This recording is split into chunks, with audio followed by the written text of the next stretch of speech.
My name is Amir Shoberi. I was born in 1962 in Tehran and studied neurology and psychology in Hanover. And I was 16 when the revolution in Iran happened and I fled my country in 1983.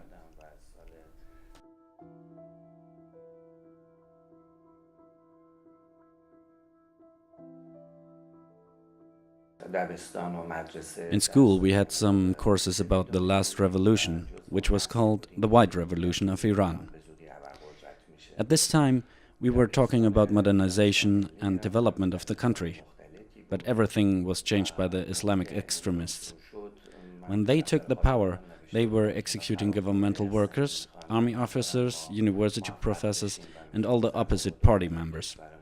At the same time they started to shut down media and newspapers. This altogether led the violence in the society grew up very fast.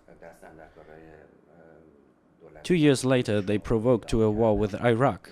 In these times I've been the witness of my friends being slaughtered every day.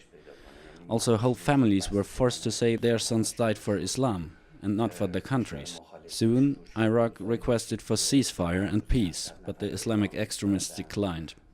So they continued for advertising of martyrdom for their Islam, with the goal to conquer Jerusalem and Israel.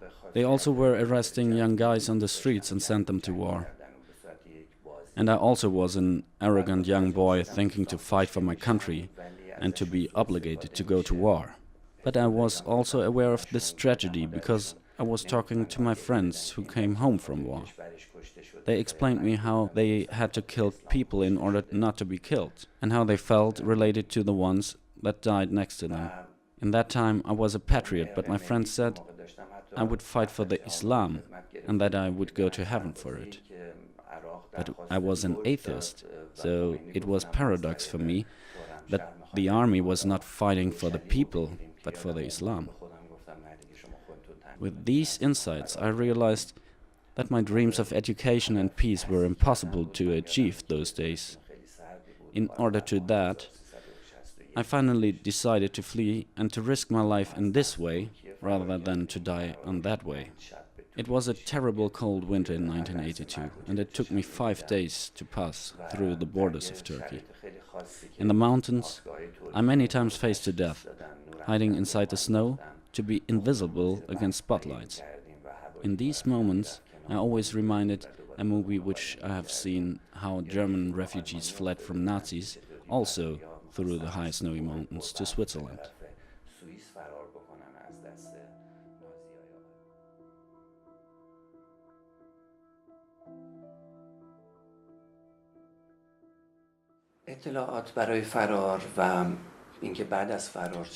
We all were the first generation of Iranian refugees and we had no information about where to go.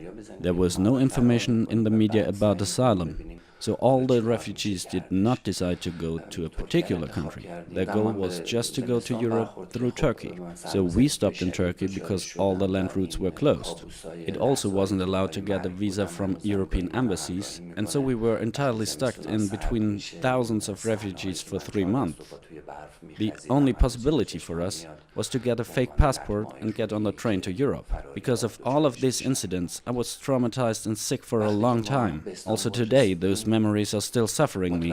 You know, nobody had an idea about the possibility of asylum in Europe. I passed all these barriers and realized that I would not be able to get back to my country and to see my family again. This thought was devastating me for many years. And at this moment my future was unclear and I felt like jumping into a black hole.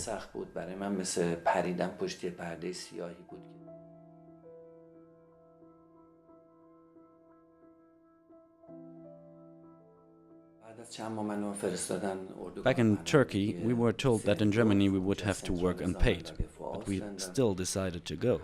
When we arrived in Germany, we were transferred to Zirndorf, the main refugee camp at that time. It was an isolated camp and we arrived it early in the morning. I knocked on a door and an angry-looking guard opened it.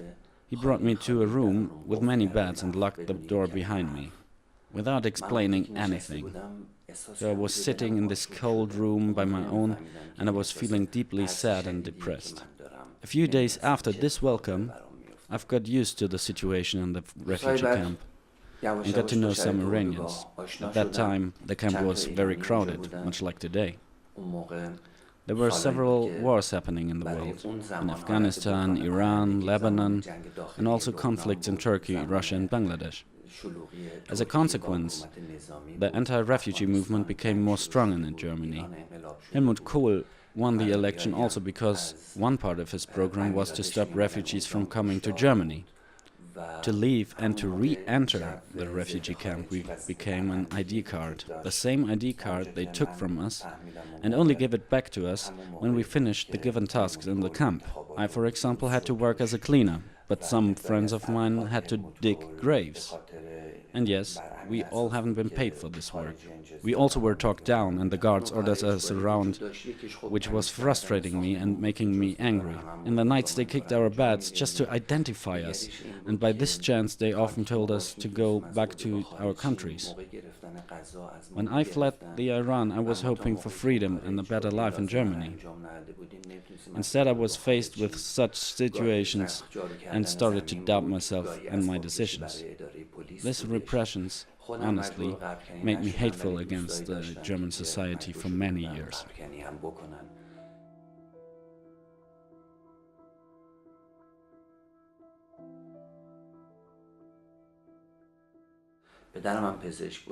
My parents were doctors and they inspired me to help the less fortunate.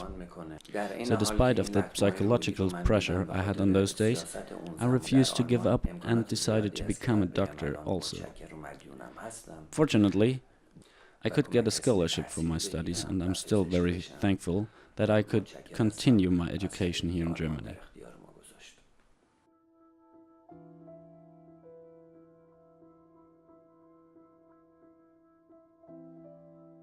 البته خب اون موقع من آلمان رو از دیدگاه یک پناهنده ناخواسته می‌دیدم. حالا آلمان از دیدگاه یک پزشک می‌بینم که Before, I saw Germany as an unwanted refugee, and now I'm an educated citizen of this country.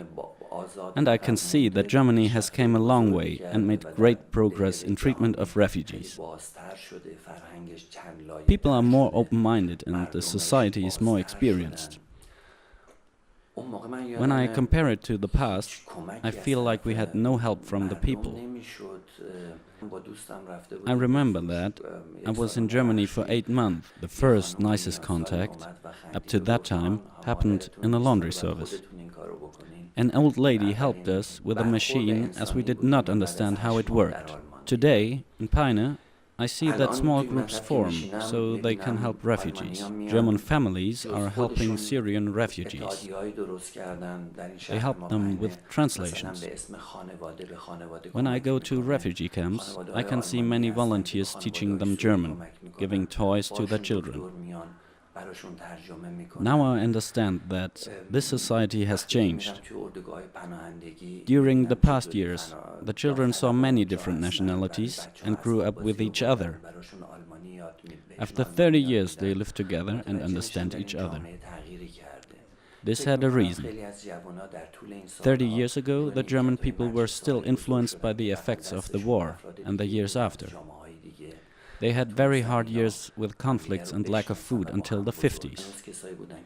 And when we arrived in the 80s, this had a touchable effect, and now I understand the reason of their behavior. After all these years, I understand why Germans behaved this way, and if this happened to me, I would have the same behavior. These side effects are still present today. I have some German patients who are still influenced by the effects of the Second World War. According to my psychological analysis, I can understand the wounds that refugees from Palestine, Iran, Afghanistan and other nations have in their soul are due to the war side effects. And every day it becomes more clear that war, torture and executions have much horrible effects in current generations and even for the next generations. So we must fight hard to avoid of war and violences in the world. و باید سخت بکوشیم که از جنگ و از کشتار دوری کنیم.